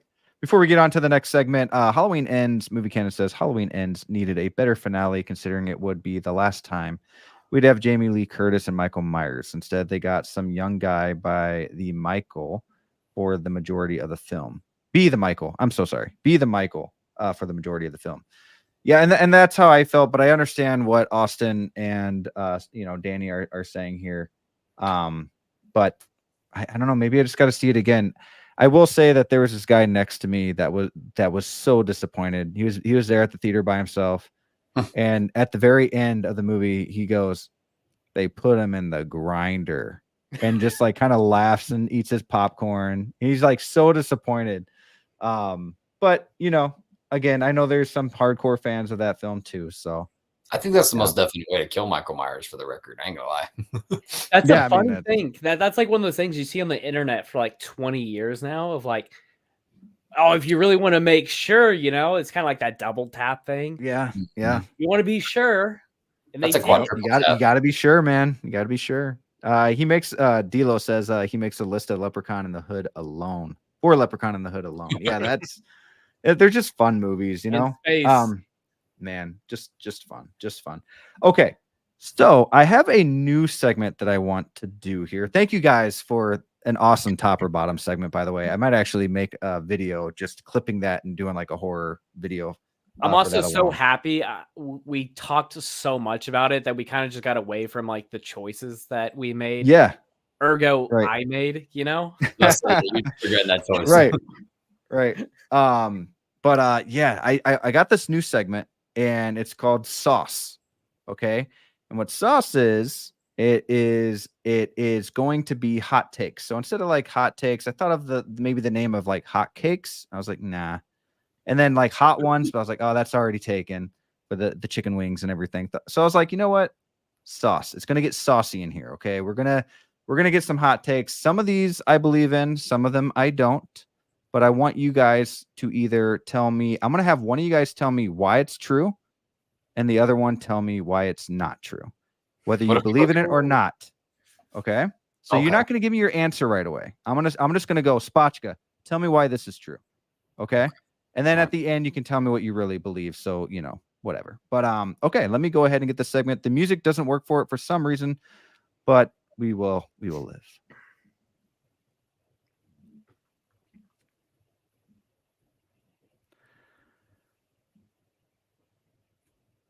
All right. Now that had some really badass music with it that when I imagined it, don't worry. Like, man, yeah, you're just like 20 minutes before the show. I'm like, wait, what was it like? Wait, Brick, what was the music like? It was like yeah. That's exactly like, because it sounds all nice and easy, and all of a sudden it gets saucy, All right. So here we go. The first hot take is third party is not worth buying. Okay, Austin, I want you to tell me why this is true. Why it is not worth buying. Being the guy that buys, it's not worth buying, man. It's unlicensed. It's Hot Toys and art is in every way superior to the junk that you get with third parties, right? Because sure, yeah, you can probably name a couple of decent ones, right? But I can name a multitude. Like you can name 2 good ones out of the 1,000 that there are, right? Does that make it worth buying? That one itself doesn't, if you take the ratio of it. No, spend the extra $50 because a lot of these third parties, sure, they're listed at 150 to 175, sometimes 200. After taxes and shipping, you're spending 200, 225. You might as well spend the extra 40 or $50 on a hot toy, right? Not even just that, it's a buyer's market for hot toys right now. you can buy backwards right now, and it makes so much more sense than buying one of these third-party figures. You know, if you wanted one of the good third-party figures, right? And one of the ones I get brought up a lot is the Soso Toys Gambit. Like, that's one of the ones I get brought up of, like, look how amazing this is. They did better than Sideshow. That one's like $250, $220 to $250 if you buy it used, right? I can pick up a multitude of Hot Toys for $150 to $200. That is in almost every way superior to like that number one third party figure. Sure. Dude, Austin Nicholas, man. That was I almost felt like you believed in all of that. Well, I do. I understand it, right? Yeah. I understand it. I got you. Spotchka, tell me coming out of your mouth. Tell me why this is not true. This is not true because third-party figures, I mean, you get characters, if you, let's say like me, you're a DC fan, you get characters that Hot Toys and NR aren't even considering, never will consider, and if they do consider it, it's because sales are down. So not only do you have a variety of range of companies to choose from between Mars Toys, So Toys, Thunder Toys, you name it. There's probably a character out there for it. So not only do you get that, but a lot of times you get to choose between quality. So Toys and Mars Toys often typically make the same figure, or sometimes a recast of a Hot Toys figure. So if you are not in the market to spend $500 to $600 to even $800 for a figure that you really want, you have a chance to buy it for $200 to $250 with a third-party company, if not for less. So that's why you're wrong, Austin.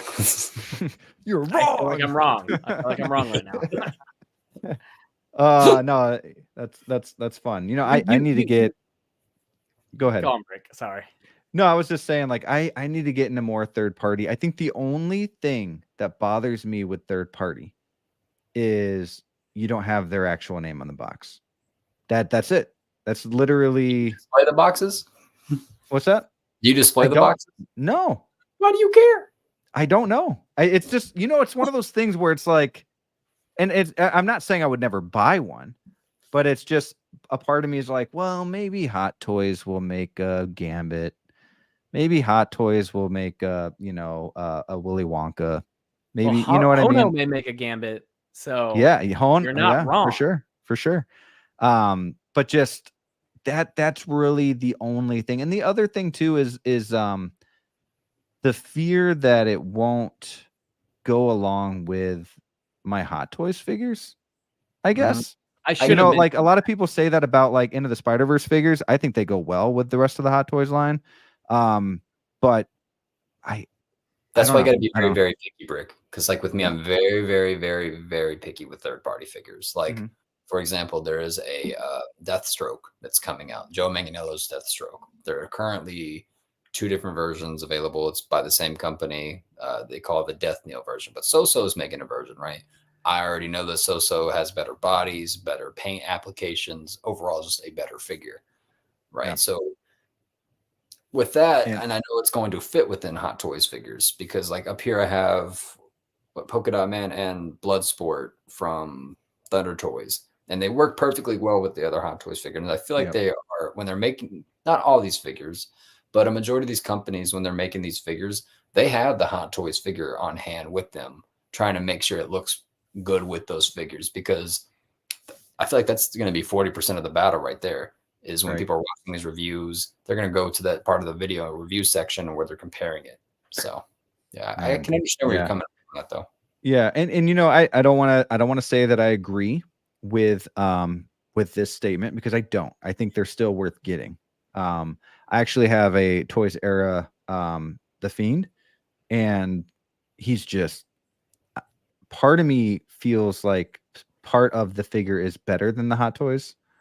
Like I feel it's more flexible. And it's easier to put him on the glider.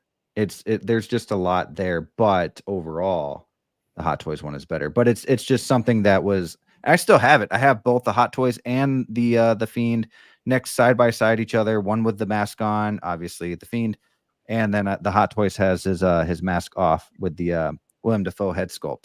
And it's just really cool that they're like next to the glider and just that look. But yeah, Hayden Collect says, I'm finally getting Reverse Flash thanks to third-party figures. Aaron Collect says, Austin Nicholas, king of third-party in a good way, of course.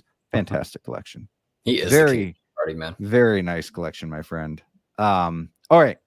Anything else you guys want to say about third-party before I get on to the next saucy hot take? No, I think we roasted it enough.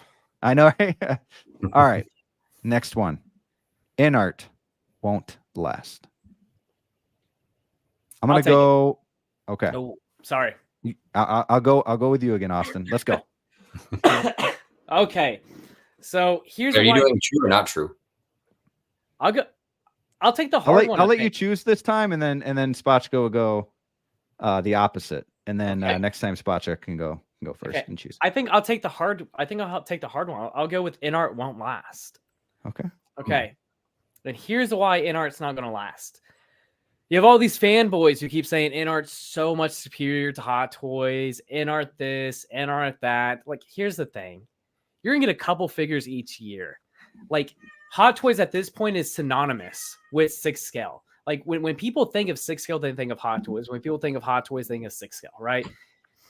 Hot Toys owns the entire market. In art's just a small drop in the entire ocean.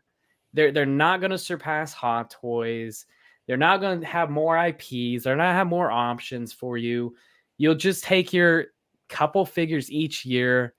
And while I will amount 80 figures a year from Hot Toys, so yeah, in art won't last. Yeah. Wow. And on that note, Mr. Nicholas, I think that they will last because here's the deal, brother. You've got characters and IPs that Hot Toys aren't even considering making for whatever reason. You take your 80 figures that are going to be an average of what? About 30 of those are going to have perfect head sculpts, and the others are going to be somewhere in the mid-range. In art over here is knocking out of the park with every single release. There's not been a bad release yet. Oh, so 30 Hot Toys doing pretty well, and your 2 in art figures doing pretty well. Yeah, that's good comparison. I mean, hey, when you've got all these announcements coming out, and when you've got a, that's the thing. We're getting good announcements. Good announcements. Now, sure, they need to release their in art Batman, and I feel like that'll get a lot of people over on their side. We'll have to see. But however, you are getting IPs from movies and figures from IPs that Hot Toys aren't going to make. For example, Paul Atreides, Christopher Reeve Superman. I doubt that they ever remake that one. So you're getting Game of Thrones, Lord of the Rings. Lord of the Rings isn't. Don't help them break. See, I'm on the edge. I'm on the edge of this one. The last one I didn't believe because I do think third-party figures are worth buying. But wait. Quick disclaimer. I do not think in art won't last. Okay. And that's fine. I'm a big fan of in art, people. I am becoming a bigger fan of in art. I pre-ordered the Paul Atreides. I'm really looking forward to Game of Thrones line. But part of me somewhat believes this. That I don't like, only because that their price points, like you think of that Walking Phoenix Joker is so fucking expensive, but then you got Paul Atreides, right? That was what, $300-400, so you still are in the affordable range, right? I just, the only thing they need to do is hire more people and produce these faster, and I think they will, because now they're globally, so I think they're making their way there. I think they'll be fine. But part of me, like when I say part of me, and like in the back of my head, I've thought of this, like what if like Hot Toys just continues to roll and in art kind of it gets in a standstill, and they're like, screw it, let's just not do this, and we're losing money, we're whatever. I don't know. I think in art is playing this very meticulously. Like maybe that's why. Like, they have a small staff. Yes, they have a small production in terms of like turnaround time. So it's like maybe that's on the back of their mind, but I'm also thinking like they are planning their figures very, very meticulously, very like methodically. 100%. This is the time that we want to release this one. Like, they're making Hot Toys put in more effort into their figures than they would have. It's true. Yeah, I remember I would hear people say Hot Toys has nothing to worry about. They're not worried. And then all of a sudden they come out with Artisan, they come out with all this stuff. And it's like, they might not be worried of like going like, their company being destroyed and like in art like taking over, but they are worried about their sales overall. Like it's there. Like, you know, especially for and the figures that they're making too, like Batman or a Yep. Superman or any of that. Yeah. So Right. I think there's so many different ways like actually look like actually outside of the game. There's so many ways to look at this, right? And like I think the number one is if you think of market share. And Sure. truly though, in no way is Inart gonna make a splash in the market of 6 scale compared to what Hot Toys does. It's just not achievable if you actually break it out, right? But you can argue though, Inart will last due to the quality and care that they put into each of these characters, right? You've had a lot of custom companies be around for a little while now, and they're still around because of the quality that the people get. Like one of the things for third party figures is like that price to value, right? Yeah. You know, like this V for Vendetta figure is like $120. Is it a great figure? That's awesome. No, but it gives me like this representation of that franchise, and that was good enough, right? And some people feel that way with a lot of figures, like, yeah, you know, for that price is good enough. But then some people are like, for Dune, yeah, I want this to be absolutely perfect. Or for Gandalf, I want this to absolutely be perfect, and I'm willing to spend X amount of money to get the pure perfection that I want from this character for my display, Yeah. right? For the representation of that movie or that franchise that I love so much. So yeah, in arts for sure, not underperforming, and they're not going to go away at all. But Right. give them a solid decade. Yeah. They're gonna I ramp wonder up. where they'll be. Like, you know, we're getting like what 2 to 3 figures a year, maybe, and There's then only been a calendar, but now, right? right, and maybe 10 years down the road, we might get 10 plus. Guys, figures they're a year. already global. I mean, Yeah. Look at Yeah. the ramp up that Hot Toys had over 20 years, right? You know, they didn't start off making 80 figures a year. Exactly. You know, especially in a very difficult time. Like Inart's coming into a very difficult time, not only with inflation, but like logistically, it's been a nightmare for about 3 years. So yeah, I mean, Hot Toys has only been popular for only so long. Like established in 2003, but weren't really made to mainstream with collectors until like 2015, 2016 era, right? That's when a majority of people started, at least in the community, started collecting. I feel like you had for sure. veterans here and there, but like, and then you don't forget your COVID collectors. Your COVID collectors, but a majority of them are 2015, 2016.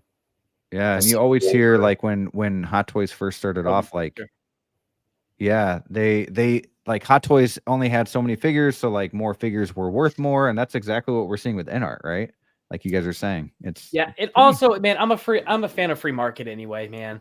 More companies introduced, the more variety we're gonna get. Yeah, the more companies introduced, the better, right? If you just have Hot Toys as a solo single company, they own the market. They would then dictate prices at this point, right? But with other companies kind of coming into it, put in either more quality or even lesser quality with a lesser value, people then get to like pick and choose, and then the cream of the crop's going to rise regardless. That's the beauty of a free market. Yeah. Do you guys think that Inart should focus more on not competing with Hot Toys, like for example the Batman or Superman, and go for these lines that Hot Toys don't have, like they're doing Game of Thrones? Do you think that should be their main focus? Yes and no. Like do lines that they're already doing, but also give us more of lines that Hot Toys is failing to fulfill. Like I've been saying, Aquaman. Give us more boys figures. I've been saying boys from Inart for a long time. Give us like Namor from Wakanda Forever, like characters that Hot Toys for whatever reason just not going to make. Go ahead and make those figures. That way, like you're going to have that market for people who are already looking for it. Or even the figures that Hot Toys has made, right? Yeah. Even if they do those figures, like I said, though, some people are willing to pay more money for more quality, right? And of course, we all love Hot Toys, right? If you collect 6 scale, you love Hot Toys, but not everything they've made is perfect. Almost everything they've made, you can tweak, you can increase the quality, you can have rooted hair, and some people definitely value that and they're willing to pay. And if it's a character that they love so much, they will pay for it. So I definitely think they should do both. Yeah, for sure. And I agree. Like my first pre-order of this Superman that's coming out, right?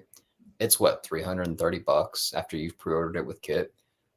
That's cheaper than what you could average get a Justice League Superman Hot Toys for these days after, like, buying backwards. And that's, well, hell, even like this Hot Toys Wrecker, I think after taxes and shipping, I think it's $310.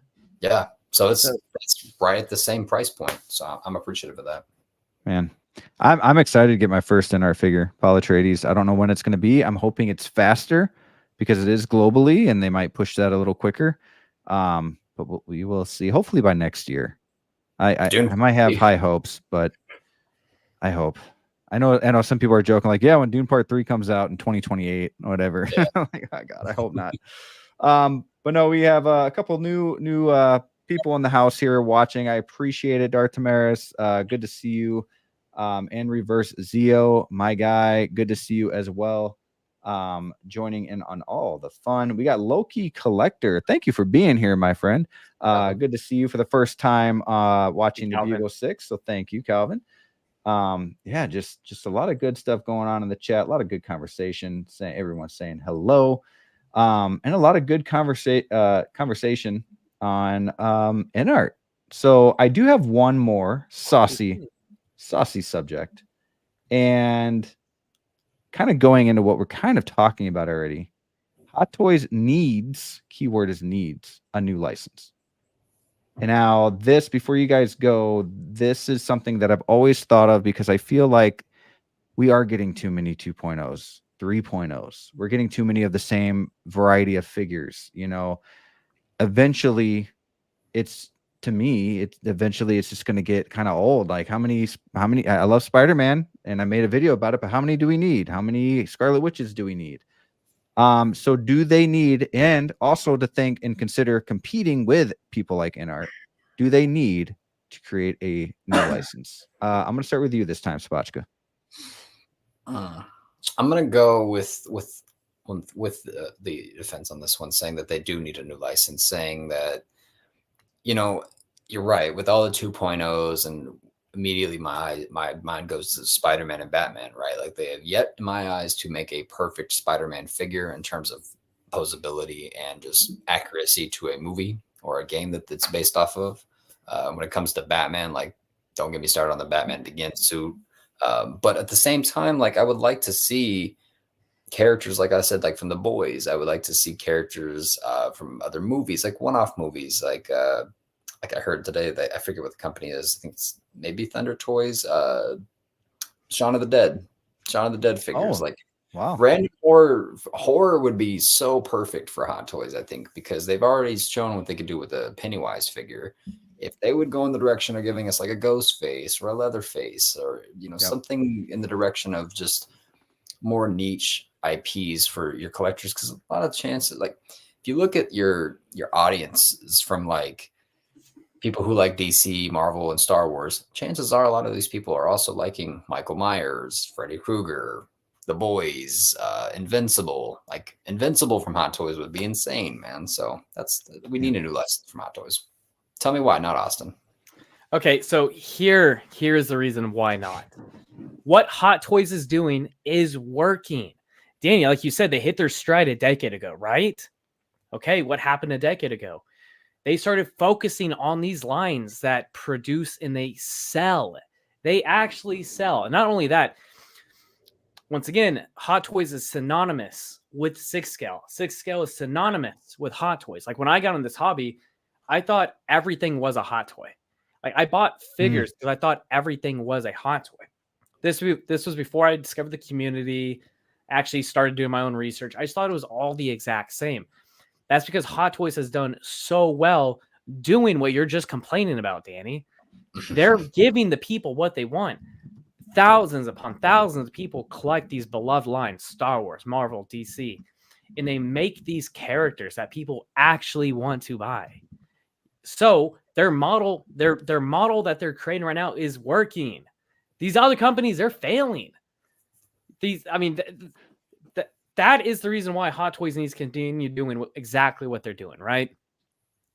They're growing bigger. They're growing better. The 2.0s, the reason why they're doing the 2.0s, once again, not only do they sell, but they're taking these figures that they made 10 years ago, and they're doing them better. And you know what? They're still selling, Danny, because that's what people want. They don't want these one-off things. People don't want a Rob Zombie's Michael Myers. People hate that movie. Do you think that's going to sell? No.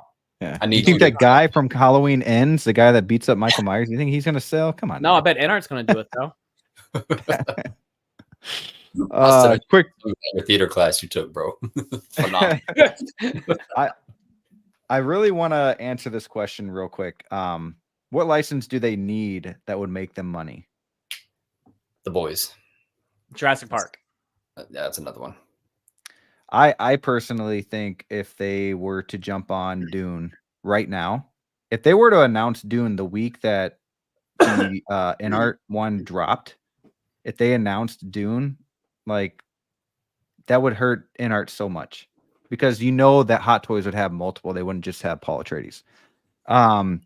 And then I also think that I mean Game of Thrones and Lord of the Rings, just like Inart's doing, but they would do it much faster. Game of Thrones is a good one. I initially thought Jurassic Park. For one, I think Jurassic Park is a perfect movie, so selfishly I want that. But also, Jurassic Park's been around for 30 years. There's different generations that have fallen in love with this movie and with this franchise.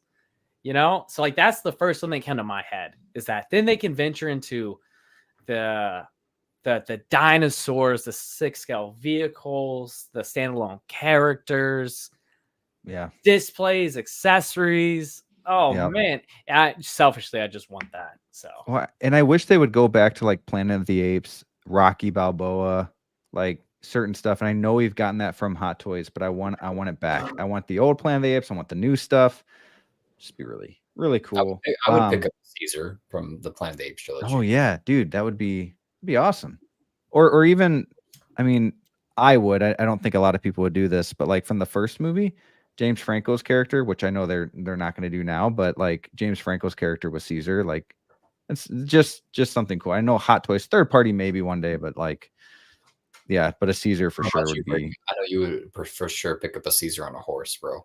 With like a dude. If they did Caesar on a horse, if they did a White Walker on a horse from Game of Thrones, like, dude, more figures on horses, honestly. Yeah, I think Inart will do that. I think they will do a horse. They should do like a Night King with a White Walker and a horse. Like that would be.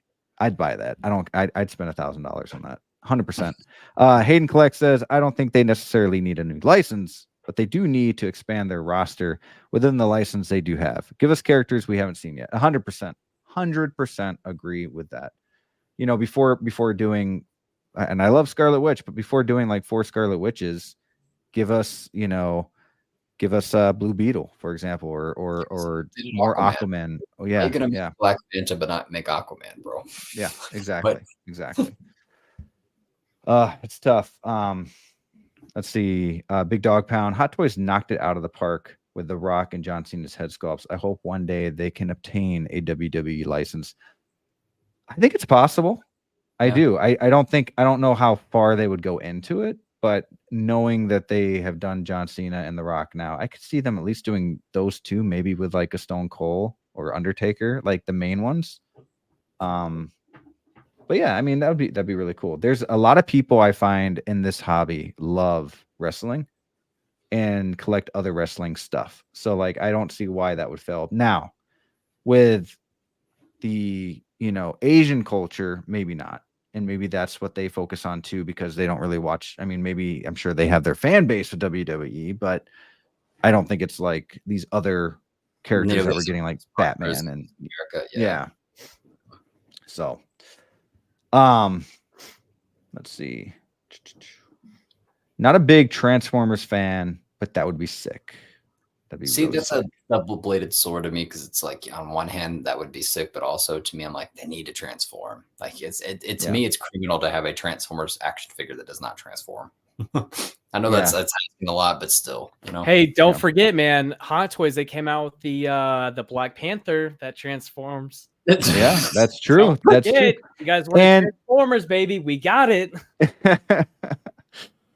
We have a very good question here. 16GJ. New collector, so not sure how much they've done this in the past, but individual artist license would seem to do well. Just got my Blitzway Cobain, and the aftermarket prices are sky high. Yeah, man. Yeah, I mean, so that was one of like, I don't know how long you've been on 16GJ, but I mean, that was one of the things that Danny brought up is the fact that we need more of these individualized licenses to bring in different audience, to bring in more appeal, right? Because that is one of the things that collectors say is the hobby's a little stagnant because it's the same Star Wars, Marvel, DC, and more specifically, it's Spider-Man, it's Batman, you know, and then some regurgitated troopers for Star Wars. Yeah. Could you imagine if they made a 1/scale Taylor Swift hot toy figure? The amount. Oh my gosh! You'd be kidding. You know, Hot Toys needs to jump on that now. Do you think it would? Do you think these fans would actually spend $300 though? Yes. Yeah. Yes. Yeah. You're talking about out of let's say out of 20 million, just whatever, at least 100,000 of those fans would buy it. And then you have your Hot Toys collectors, at least half, you know, look, buy that because they know it'll be limited. Say that, but I would actually buy one. See, yeah, but I would buy it because Rachel is obsessed with Taylor Swift and like being her partner and wanting to support her and like having her hobby mixed into my hobby. Yeah, I would buy Taylor Swift. Yeah, especially an artisan. My goodness, an artisan. Oh my god, especially this year with like the whole NFL thing. Like, it would be crazy. I want a Steven Tyler from Aerosmith or Bob Marley, but I don't think that's ever going to happen. I'm not the biggest like music fan. Of course, I love music, but I don't think really there's many artists I would love. You know what? I don't know if I'd take like a Hot Toys just because I don't know if I'd want to spend the money, but like an Eminem figure. And the biggest reason why is like growing up, me and my brother, we'd play Halo.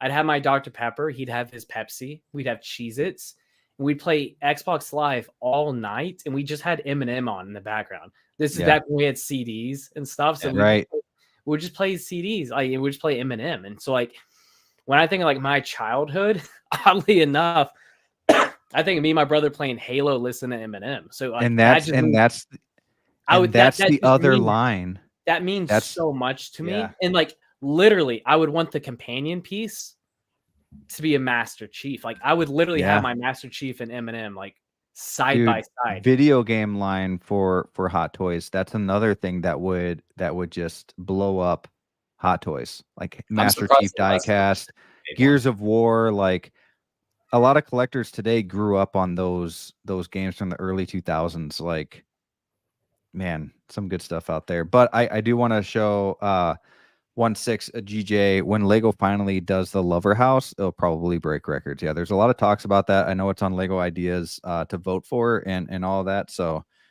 if that happens, whew. I may definitely be a noob, and this may show my ignorance. What is the Lover House? It's like I believe. Okay, I know there's like 2 different houses on Lego Ideas. I think this is the one that was on one of her music videos.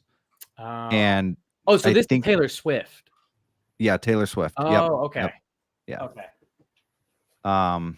Let's see. All the girlfriends have excuses to buy Legos now. Y'all are welcome. Yeah, video games would be a seller for sure. Resident Evil Hot Toys. Oh, dude, like there's so much you could do. So much.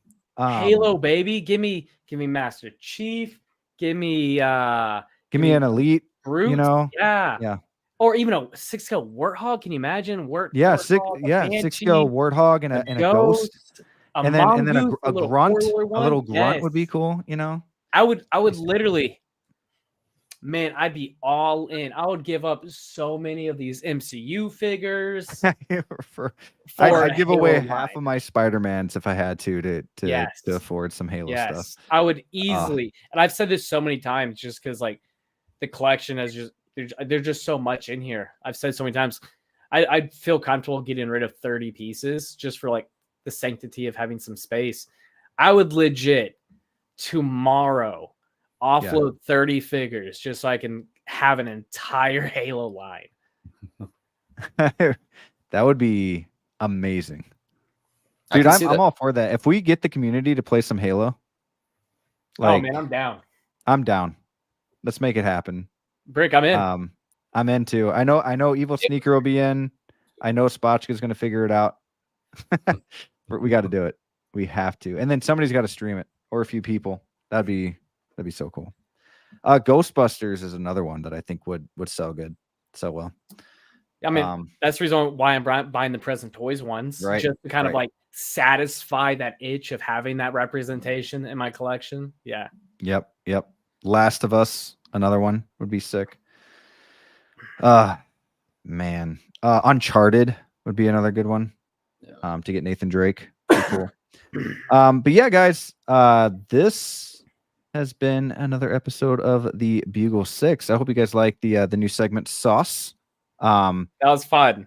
Yeah, man, it brings up a lot of topics and kind of puts a spin on things. Let's try to get rid of this real quick though. But yeah, I mean, it's just something. It's hard to come up with things that are like really unique and different than everybody. So I try to at least put my own spin on certain things and kind of make fun with the whole top or bottom. You know, the name itself, right? It's like, what is this? And people want to see it. Like I wear my shirt that says top or bottom on it, and people in public, you just I will say top or bottom, and then between that and saucy, and you said hot. Yeah, what kind of show is saucy? I didn't really mean, but yeah, I guess that does work. But yeah, just amazing that you guys were able to be on. You guys were amazing on the show. Definitely, you guys can definitely tell you guys have your own thing with Copper Drop with Zio and Joey, because you guys just flow so well together and kind of just. I can just give you guys the show and you guys just talk and the show will go on. Forever, man, and I'm so sorry about that too. Yeah. No, don't. I love it. I love it. It's great because that's what it's about. I want you guys to talk. I want your guys' opinions. If I just say my own opinions, I might as well just do the show by myself. So love hearing you guys talk about it. And then it gets me thinking too. So just a lot of fun. So I appreciate you guys being here. Spotchka, what do you got going on with your channel, man? Anything? Copper Drop on Thursdays at 9 p.m. I just put out a Batman collection tour. That's doing pretty good. Yeah, I have a few videos. Like I always say, I'm keeping in the works and thinking and writing in my notes on my phone. I have a few video essays that I've been writing on my phone that are going to take a while to edit. But I should have some free time coming up to make those happen. And they're going to be a little bit different than like what everyone's used to in the 1/6 community. They're going to be more geared towards like movie cinema kind of stuff. So I'm excited to do that. Like I said, Copper Drop on Thursdays, man, 9 p.m. Heck yeah. Love Copper Drop. Austin, what about you, man? Yeah, man. People just subscribed to Brick's channel. I appreciate you having us on tonight, man. This has been a lot of fun for me. You know, I get to talk to my friends about movies and toys, man. Like what's better than this in the hobby? Like this, right? This is what it's about. Don't forget to subscribe to Danny. Not only is Danny one of my closest friends, but I'm a fan of his stuff. So the more he actually puts out, the more I appreciate it. So there's a lot of fun things in the works for him. Hayden Collects is in the chat. He's new and upcoming. So I'm sure to check him out. Everybody go subscribe to that channel. Yes. Yeah. Sure. I'll be doing a live stream with him. He asked me to do a live stream with him, and of course I said yes because I enjoy the hell out of this. And then I'm on Instagram. You know, I post on there, try and do that every day. And then my channel is nothing as awesome as Brick and Danny's. My stuff's a lot more lowbrow, a lot of vlogs, but yeah, I'm getting. You literally do the best vlogs. Like.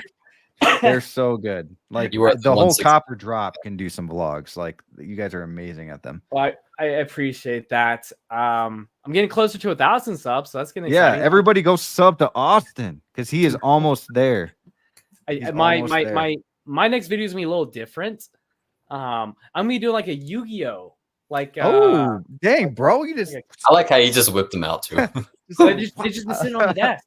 So I need to get that done. And I've really decided I'm gonna start doing figure reviews, but like not in the traditional sense, right? Yeah. Collector Joey, he's he's one of my best friends, so definitely have to use him as the example.